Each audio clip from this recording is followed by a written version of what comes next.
A stroke can be a life-changing event.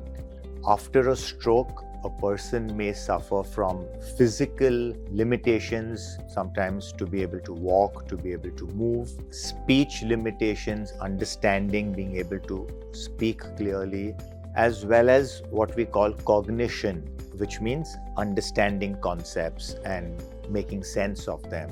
It's very, very important after the acute phase of stroke, which means once you go home after the initial recovery period, you undergo a detailed stroke rehabilitation program which focuses on all these factors, getting you physically more mobile to the best extent possible, getting you to be able to speak the best that you can, as well as in terms of your understanding, your cognition.